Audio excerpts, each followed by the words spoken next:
इस वीडियो के सभी पात्र घटनाएं काल्पनिक है। इसमें व्यक्ति वस्तु या संप्रदाय से कोई संबंध नहीं है। इसमें दर्शाए गए किसी भी पात्र का मकसद सिर्फ मनोरंजन से है। हमारा उद्देश्य किसी भी जाति, समुदाय या समाज की भावनाओं को ठेस पहुंचाना नहीं है। यह वीडियो सिर्फ मनोरंजन के लिए बनाया जा रहा है। मैं अपनी मम्मी के साथ अपने नाना के घर गया हुआ था। वहां पर मेरी मौसी भी आई हुई थी। वहां पर मैंने मौसी की मदद से अपनी मम्मी और मौसी दोनों को एक साथ नमस्कार दोस्तों, मेरा नाम रोहित है। मेरी उम्र अभी 24 साल है। मेरे घर में मेरे मम्मी पापा और एक बड़ा भाई, मेरे बड़े भाई कोलकाता में रहकर अपनी नौकरी करते हैं। वह सरकारी टीचर है और छुट्टी मिलने पर ही घर आते हैं। और मेरी बड़ी दीदी, जिनका नाम सोनिया है, उनकी शादी हो चुकी है। वह भी अपने ससुराल चली गई थी। तो घर में हम 3 लोग ही बचे थे, मेरे मम्मी पापा और मैं। हमारा परिवार काफी ज्यादा अच्छा है और हम सब खुश रहते हैं। मेरी जिंदगी की एक घटना ने मेरी जिंदगी में खुशियां ही खुशियां भर दी। मैं गांव के पास के ही एक कॉलेज में पढ़ता था। अपनी कॉलेज की पढ़ाई के साथ में एक सरकारी परीक्षा की तैयारी भी कर रहा था। क्योंकि मेरे भैया भी सरकारी नौकरी में थे करते थे, तो घर वाले मुझे भी सरकारी नौकरी पाने के लिए कहते थे। लेकिन मेरा मन नौकरी में नहीं लगता था। मेरी मम्मी की उम्र 42 साल की थी और मेरी मौसी की उम्र लगभग 36 साल है। दरअसल मेरी छुट्टी चल रही थी। साथ में मम्मी को भी अपने गांव गए हुए बहुत ज्यादा दिन हो गए थे, इसलिए हम अपने मामा के घर गए हुए थे। अब घर में कुछ दिनों के लिए सिर्फ मेरे पिताजी ही रहने वाले थे। हम माँ बेटे ने वहां जाने की सारी तैयारियां कर ली थी। मैं अपने मामा के घर जाने के लिए बहुत ज्यादा उत्सुक था, बहुत ज्यादा खुश था कि मैं बहुत दिनों से अपने रिश्तेदारों से नहीं मिला हुआ था। अपनी नानी जी के घर जा रहा था। हम दोनों माँ बेटे एक दूसरे से बातें करते हुए रेलगाड़ी से सफर कर रहे थे। मेरी नानी का घर हमारे घर से इतनी दूरी पर था कि पहुंचने में 15 घंटे लग जाते थे। मामा के घर के लिए हम लोग दोपहर में 12 बजे ही निकल गए थे, लेकिन हमें वहां पहुंचने में रात हो गई थी। हम स्टेशन पर पहुंचे तो मैंने देखा कि मेरे मामा का लड़का हमारा वहां वेट कर रहा था। उसका नाम गोपाल था और उसकी उम्र 20 साल की थी। वह हम लोगों को घर ले गया। उस दिन काफी दूर चलने की वजह से हम काफी ज्यादा थक गए थे। मैंने सबका हालचाल किया, आप कैसे हो, और हम लोग बहुत ही जल्दी खाना खाकर सो गए थे। मेरी सुबह 9 बजे उठने की आदत है। सुबह के समय जब मैं उठा तो जब तक मैंने नाश्ता किया तब तक मेरी मौसी भी मामा के घर आ चुकी थी। अपनी मौसी को देखकर दंग रह गया, क्योंकि मैं उन्हें बहुत दिनों के बाद देख रहा था। उनको देखते ही मैं आश्चर्यजनक रह गया, क्योंकि वह दिखने में इतनी सुंदर लग रही थी कि जिसकी कल्पना भी नहीं की जा सकती। मेरी मौसी जी का घर मेरे मामा के घर से 45 किलोमीटर की दूरी पर था, इसलिए वह इतनी जल्दी आ गई थी। मेरी मौसी और मेरी मम्मी दोनों आपस में अपनी अपनी बातें कर रही थी और मैं नाश्ता करते हुए उन्हें देख रहा था। अब मैं उन दोनों के साथ वह करने का प्लान बनाने लगा, क्योंकि ऐसा करना बहुत ज्यादा पसंद था। मेरी मौसी का नाम गीता है और मौसी जी एक शादीशुदा औरत है। वह तहसीलदार के पद पर है। उनका 12 साल का एक लड़का भी था, जिसको मौसी ने हॉस्टल में डाल दिया था। उसके आने के बाद हम लोगों की बातों में पूरा दिन निकल गया। शाम हो गई और मैं टीवी देखने लगा। अपनी मम्मी से बाहर की बोलकर बाजार की तरफ चला गया। मार्केट में लगभग 2-3 घंटे बिताने के बाद मैं घर आया तो देखा रात का खाना बनकर तैयार हो चुका था। फिर मैंने कुछ समय टीवी देखा।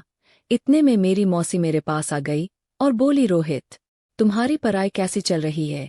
मैं बोला, मौसी जी पढ़ाई लिखाई तो बहुत ही अच्छी चल रही है, आप अपना बताइए। मौसी बोली, बाकी सब तो ठीक है, लेकिन तुम हमारे यहाँ भी आओ, तुम तो कभी आते ही नहीं।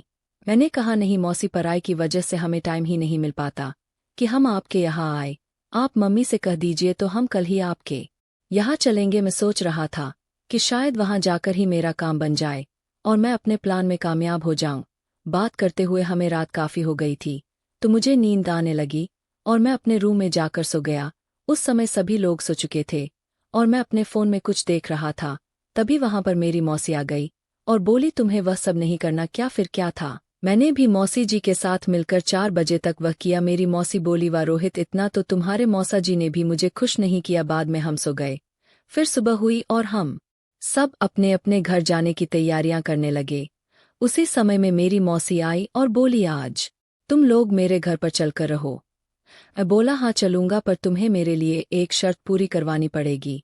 वह बोली, तुम कहो तो सही। फिर मैं बोला, आपको मेरी मम्मी को भी शामिल करना पड़ेगा। फिर उसके बाद मौसी जी बोली, हाँ ठीक है, इसमें कौन सी बड़ी बात है। इसके बाद मौसी मेरी मम्मी के पास गई और बोली, जीजी आप लोग मेरे घर चलो ना। मेरी मम्मी बोली, नहीं यार, टाइम कम है। फिर मैं बोला माँ चलो ना अभी आ गए हैं तो थोड़ा मौसी के यहाँ भी 1-2 दिन रहेंगे। मम्मी बोली चलो ठीक है बेटा, अगर तुम कहते हो तो चलो अपने पापा को कॉल कर बता देना कि हम अभी 1-2 दिन बाद आ जाएंगे। मैंने कहा ठीक है। मम्मी मेरी मौसी अपनी गाड़ी से आई थी। हम लोग मामा के घर से विदा लेकर वहां से निकल गए। मेरी मौसी गाड़ी चला रही थी और हम माँ बेटे पीछे बैठे। मैं तो बहुत ही ज्यादा खुश था। फिर लगभग 1 घंटे में ही हम लोगों से उनके घर पहुंच गए। वहां पर मैंने जाकर देखा उनके घर पर कोई भी नहीं था और उनके घर का ताला लगा हुआ था। मैं बोला मौसी मौसा कहाँ गए हैं? इस पर वह बोली रोहित वह तो शहर से बाहर ही रहते हैं और उधर ही नौकरी करते हैं। जब छुट्टी मिलती है तो घर आते हैं।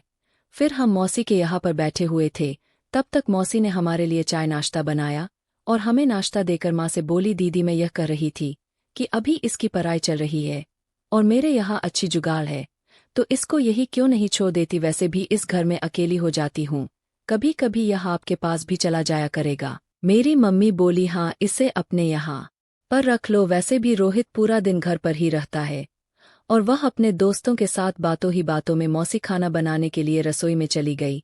वह सब्जी बना रही थी। मैं उनके पास गया और बोला कि मेरे शर्ट का क्या हुआ? वह बोली जाओ तुम बाहर से फल लेते आओ, तब तक मैं तुम्हारा काम बनाती हूँ। फिर मैं मौसी से पैसे लेकर मार्केट चला गया। फिर मैं मार्केट से लगभग आधे घंटे बाद आया। मेरी मम्मी और मौसी दोनों बैठकर बातें कर रही थी। मौसी बोली रोहित जाओ सब तैयार है। फिर मैंने उन दोनों के साथ लगभग 1 घंटा तक वह किया। उसके बाद मेरी मम्मी भी ट्रैप्ड हो गई और बोली रोहित बेटा तुम इतने बड़े हो गए, मुझे पता ही नहीं चला, तुमने तो मुझे मार ही डाला था। और हमें खाने के लिए गए। बाद में मम्मी के घर चली गई और मैं अपनी मौसी के यहाँ ही रह गया। इस तरह से मेरी जिंदगी काफी अच्छे से चल रही थी। मेरी वजह से मेरी मौसी जी परेशानियां खत्म हो चुकी थी। तो दोस्तों आज की कहानी में इतना ही। आशा करता हूँ आपको यह कहानी अच्छी लगी हो तो वीडियो को लाइक करें और कमेंट में अपनी राय जरूर दें। आगे ऐसे ही वीडियो देखने के लिए चैनल को भी सब्सक्राइब करें। Love you.